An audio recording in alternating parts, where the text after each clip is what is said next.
Ноги соедините, руки опустите. Ноги соедините, руки опустите. Ноги соедините, руки опустите.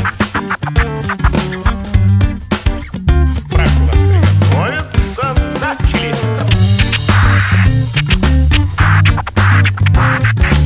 J'aimerais savoir, vous avez dit publiquement à la télévision que c'était Aquarius pour vous, la Palme d'Or. Vous avez pris Et Paris j'ai précisé avant de l'avoir vu. avant d'avoir vu. Avant de l'avoir vu, Voilà. parce que sinon, il faut être un peu sûr. flamboyant. Voilà. On Maintenant, joue. vous l'avez vu, Philippe. Qu'en est-il? Oui, mais je suis pas dans le jury, donc je ne peux pas vous dire si ça va être la Palme d'Or, mais c'est possible. En tout cas, la projection n'a pas invalidé. Moi, je veux dire, je pense pas que je lui donnerais moi ma palme si j'étais à moi tout seul le jury, parce qu'il y a des films qui vont davantage plus, mais le film est très bon. Ma palme d'or, c'est le film de Bruno Dumont, Madout, ou Almodovar, Julieta, ou voilà, les trois films qui m'ont le plus marqué, le film que les festivaliers découvriront demain, qui est le film de Christian Mungiu, Baccalauréat. Est-ce que vous espérez qu'un jour Clément vous appelle pour danser? Bien sûr, ce serait une expérience très très amusante. Le problème, c'est qu'il n'y a plus de critiques de cinéma dans le jury depuis 2000. Pourquoi c'est pas assez glamour? Voilà, je pense que c'est ça, c'est ce qui est arrivé en 2000 où on a dit on ne veut que des créateurs, entre guillemets, et l'idée est restée. Alors qu'avant, il faut savoir qu'il y avait un critique de cinéma tous les ans. Une année un critique français, une année un critique étranger. Et je trouve que c'est très très important d'avoir dans le jury des critiques de cinéma parce que c'est une autre manière de regarder les films qu'on peut apporter là. Il y a aussi une histoire du cinéma qui est véhiculée à travers nous, une histoire du festival. Et je trouve que c'est se priver de quelque chose. Évidemment, il ne faut pas faire un jury de critique de cinéma, mais un critique de cinéma. De même, cette année, je regrette qu'il n'y ait pas assez de collaborateurs de création. Je veux parler de chefs de poste comme chef opérateur, musicien, décorateur. On a bien sûr une productrice iranienne, mais ça aurait été bien d'avoir encore quelqu'un d'autre. Vous êtes prêts? Oui, moi et puis beaucoup d'autres critiques de cinéma sont prêts évidemment à venir.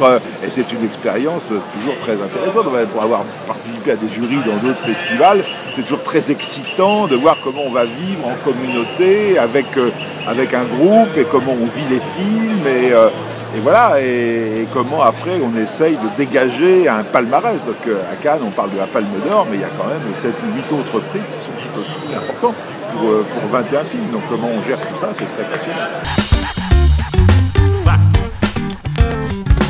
À Cannes, pour moi, c'est mes 10 jours de monastère.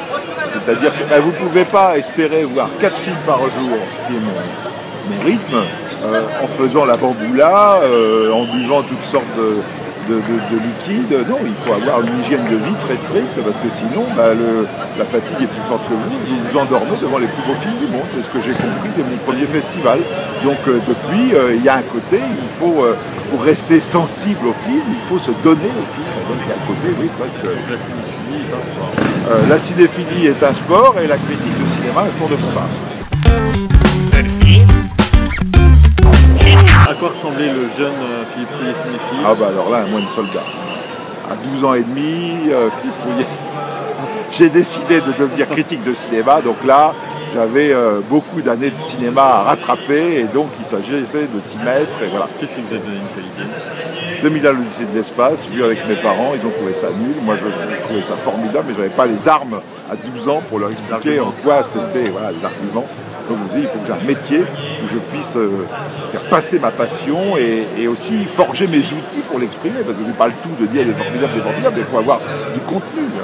Et donc voilà, et donc à partir de là, j'ai passé vraiment tout un moment de ma vie, vraiment à lire, à voir des films, à me plonger dedans, dans les déclarations de metteurs en scène et tout ça. Et après, commencer à écrire, et là, commencer à vivre à côté. Prendre un peu de recul avec cette vie. Vous avez pu expliquer à vos parents que 2001 l'Odyssée de l'espace c'était un bon film. Absolument. Et ça a été un grand bonheur. Il ne l'aimait toujours pas, mais il considérait qu'effectivement c'était quelque chose qui était pareil. mais en même temps, je crois profondément que pour aimer le cinéma, il faut aimer la vie. Et j'ai une vraie vie en dehors des films. On a l'impression que la pellicule coule dans mes veines, ce qui est vrai, mais j'ai aussi une femme que j'adore, un enfant et toute une vie en plus du cinéma qui ricoche. Et je pense que si j'étais privé de cette vie-là, je comprendrais moins les films, je serais moins en amour avec les films, parce que les films racontent la vie. Donc si vous n'avez qu'une approche intellectuelle, théorique, vous passez complètement à côté. Il faut aimer la vie, il faut mordre dans la vie pour mordre dans les films. Lelouch dit que le cinéma c'est plus beau que la vie, vous comprenez? Non, les deux sont beaux et le cinéma peut être plus beau, il peut être moins beau, ça dépend des jours. Et ça dépend des vies et des films. À bientôt. À bientôt, merci. Tartare.